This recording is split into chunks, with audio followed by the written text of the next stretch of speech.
बुंदेलखंड के विकास को लेकर अखिलेश यादव ने सरकार पर बड़ा हमला बोला। अखिलेश यादव ने सरकार पर जुमलेबाजी का भी आरोप लगाया है।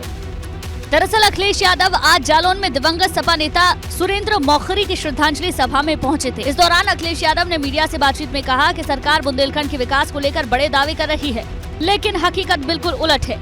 भाजपा सरकार विकास के नाम पर जुमलेबाजी कर रही है। निवेश के नाम पर धोखा दिया।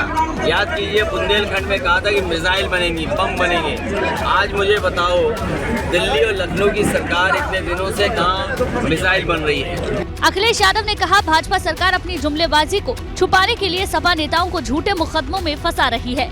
भारतीय जनता पार्टी ये नहीं चाहती है कि उनके खिलाफ आवाज उठाई जाए, इसीलिए अपनी नाकामी छिपाने के लिए ये लगातार समाजवादी पार्टी के कार्यकर्ता नेताओं पर छोटे मुकदमे लगा रहे हैं। दरअसल अखिलेश यादव ने सोमवार को झांसी में जेल में बंद सपा नेता दीपनारायण यादव से मुलाकात की थी, जिसके बाद आज जालौन पहुंचे।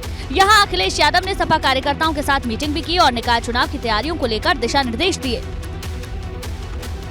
भारत जोड़ो यात्रा में विपक्षी दलों के शामिल होने के न्योते वाले दावे पर कांग्रेस अब फंसती हुई नजर आ रही है।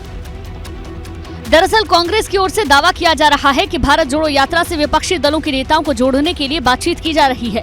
कांग्रेस नेता सलमान खुर्शीद ने साफ लफ्जों में कहा कि हम विपक्ष के दलों से बातचीत कर रहे हैं। उत्तर प्रदेश में भी बहुत सारे उत्तर प्रदेश में राजनीतिक नेता है, हम सबको आमंत्रित करते हैं। उनके पास लिखित चिट्ठियां भी जाएंगी, अगर वो आ सकते हैं तो हम उनका स्वागत करेंगे। सलमान खुर्शीद के इसी दावे पर कांग्रेस फंस गई है, क्योंकि जब इस बारे में सपा अध्यक्ष अखिलेश यादव से सवाल किया गया तो उनका साफ कहना था कि उन्हें कोई जानकारी नहीं। अरे भारत जोड़ो अपनी जगह है आंदोलन, हम उनके आह्वान से भावनात्मक हमारा जुड़ाव है जी, लेकिन हमें कोई इन्विटेशन नहीं मिला है। कहानी सिर्फ इतनी नहीं है, कांग्रेस सभी विपक्षी दलों से बातचीत का दावा कर रही है, लेकिन इस बारे में बसपा की ओर से अब तक कुछ भी नहीं कहा गया। रालोद अध्यक्ष जयंत चौधरी कांग्रेस की यात्रा में शामिल होंगे या नहीं, अभी स्थिति साफ नहीं है। जाहिर है कि 2024 से पहले विपक्षी दलों को साथ लाने की कोशिश में कांग्रेस नाकाम होती हुई दिखाई दे रही है।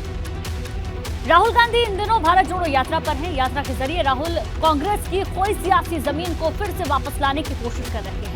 दिल्ली के बाद राहुल की यात्रा अब रुख उत्तर प्रदेश की ओर करने वाली है। राहुल गांधी की भारत जोड़ो यात्रा का अगला चरण 3 जनवरी से शुरू हो रहा है। यूपी में भारत जोड़ो यात्रा गाजियाबाद जिले में प्रवेश करेगी। राहुल गांधी की भारत जोड़ो यात्रा का रूट मैप भी जारी कर दिया गया है। पार्टी की ओर से जारी रूट मैप के मुताबिक राहुल की यात्रा 3 दिन यूपी में रहेगी। गाजियाबाद में लोनी बॉर्डर से यात्रा का आगाज होगा। 4 जनवरी को यात्रा बागपत के मबी कला पहुँचेगी। 4 जनवरी को ही बागपत के सिसाना, सरूरपुर, बड़ौत पहुँचेगी। 5 जनवरी को यात्रा एलम से शामली में प्रवेश करेगी। शामली के कैराना के बाद यात्रा हरियाणा में प्रवेश करेगी। मतलब यूपी में राहुल गांधी की पदयात्रा 3 दिन में 3 जिलों से गुजरेगी। ये मानना था कि उत्तर प्रदेश अगर वंचित रह जाएगा तो एक बहुत बड़ी कमी रहेगी यात्रा में, और हमारे आग्रह पे बार बार राहुल जी ने अपने कार्यक्रम को कुछ बदला और बदल के हमको तीन डिस्ट्रिक्ट्स में 4 दिन का समय दिया है। यूपी में राहुल की यात्रा को लेकर कांग्रेस कितनी मुस्तैद है, इसका अंदाजा इस बात से लगा सकते हैं कि कांग्रेस के यूपी अध्यक्ष ब्रजलाल खाबरी और भारत जोड़ो यात्रा के यूपी कोऑर्डिनेटर सलमान खुर्शीद ने इस यात्रा के मद्देनजर 101 पदाधिकारियों की 10 कमेटियां बनाई हैं। 14 दिन की पूछताछ के बाद मुख्तार अंसारी को ईडी बुधवार को कोर्ट में पेश करेगी। आज ईडी ने मुख्तार पर नए सवाल नहीं बल्कि पुराने सवालों की ही बौछार कर दी है। मुख्तार अंसारी की ईडी की कस्टडी रिमांड का मंगलवार को 14वां दिन था। 14वें दिन मुख्तार अंसारी से तमाम बिंदुओं पर पूछताछ की गई। हालांकि जानकारी के मुताबिक किसी नए बिंदु पर पूछताछ करने के बजाय पुराने मामलों में ही बयान दर्ज किया गया। ईडी की टीम मुख्तार अंसारी को बुधवार को कोर्ट में पेश करेगी। जो अंतिम पूछताछ की जा रही है उसकी वीडियो रिकॉर्डिंग भी कराई जा रही है, ताकि जब कोर्ट में इन बयानों को पेश किया जाए तो मुख्तार अंसारी बयान से मुकरने ना पाए। 22 दिसंबर को दोपहर 2 बजे से पहले ईडी को मुख्तार अंसारी को कोर्ट में पेश करना होगा। मुख्तार अंसारी की रिमांड का 14वां दिन बुधवार को कोर्ट में मुख्तार की पेशी होगी। 14 दिसंबर से ईडी की कस्टडी में है मुख्तार। पूछताछ के बाद ईडी चार्जशीट दाखिल करेगी। मुख्तार के खिलाफ मनी लॉन्ड्रिंग का केस दर्ज है। दरअसल 14 दिनों की पूछताछ में ईडी ने अब मुख्तार अंसारी से फरार पत्नी अफशा अंसारी से लेकर गाजीपुर के नंदगांव में सरकारी जमीन पर कब्जा, विधायक निधि के दुरुपयोग, बाहुबली सांसद अतुल राय से रिश्ते और परिजनों की संपत्तियों के बारे में गहन पूछताछ की है। ईडी की नजर जेल में मुख्तार के मददगारों पर भी है।